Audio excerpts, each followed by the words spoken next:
Em minha opinião, sim. Nós temos três grandes grupos na sociedade. Temos as famílias, o Estado e as empresas. E temos que ter consciência que as empresas são dos três o único que cria valor acrescentado.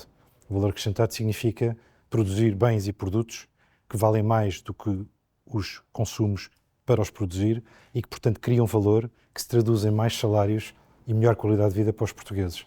E, portanto, neste momento que nós temos, pela primeira vez em 50 anos de democracia, temos as contas públicas equilibradas e temos um excedente orçamental.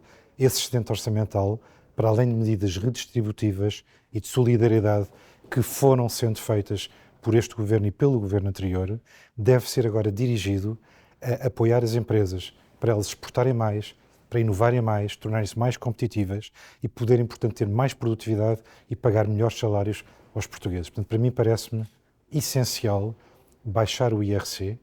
Acho que é bom que o governo faça um acordo com o Partido Socialista. Costuma-se dizer que é melhor um acordo menos bom do que um não acordo, mas acho que o governo não deve abdicar de descer o IRC, que, repito, é a única maneira de ter um efeito multiplicador que aumenta a riqueza no futuro e melhora a qualidade de vida dos portugueses.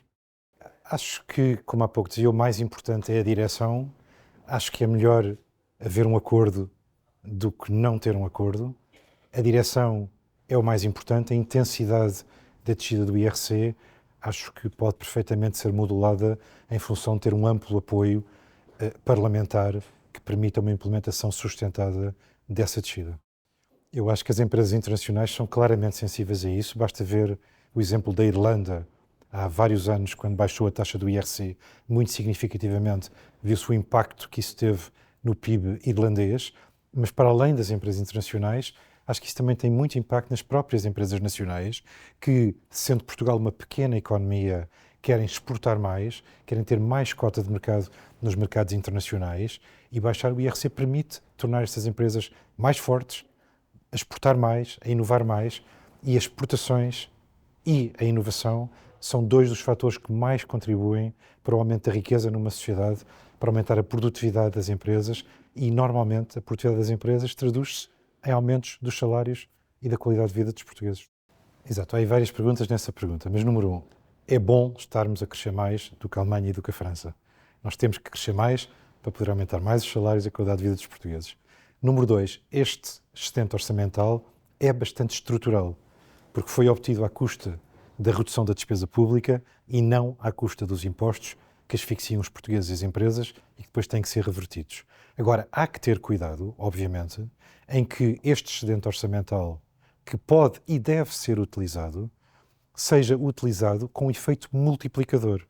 Ou seja, que seja utilizado de maneira a que, gastando hoje 100, nós daqui a 5 anos tenhamos 125, o que vai fazer com que a dívida sobre o PIB se reduza mais e com que nós tenhamos mais crescimento e, portanto, mais salários e melhor nível de vida.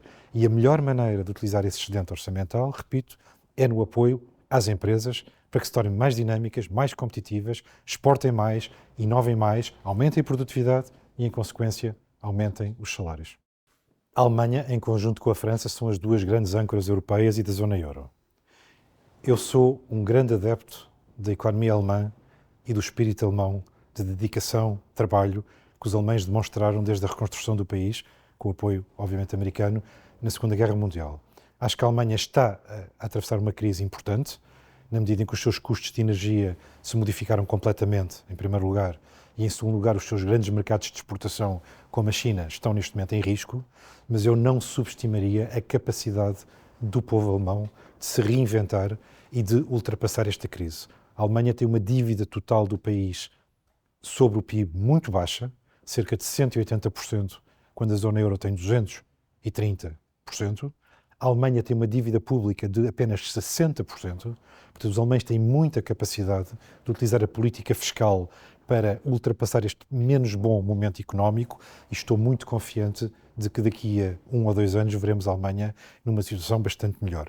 Preocupa-me bastante mais a outra âncora da zona euro, que é a França, que está com déficits este ano entre 5,5% e 6%, com dívida sobre o PIB de 115%, dívida pública sobre o PIB de 115% e que não vai baixar nos próximos 3 anos, sem acordos parlamentares que deem sustentabilidade e força ao governo francês e com a dívida total do país em cerca de 330% do PIB, 100% a mais do que há 10 anos atrás. Portanto, estou muito mais preocupado com as perspectivas da França do que com as da Alemanha.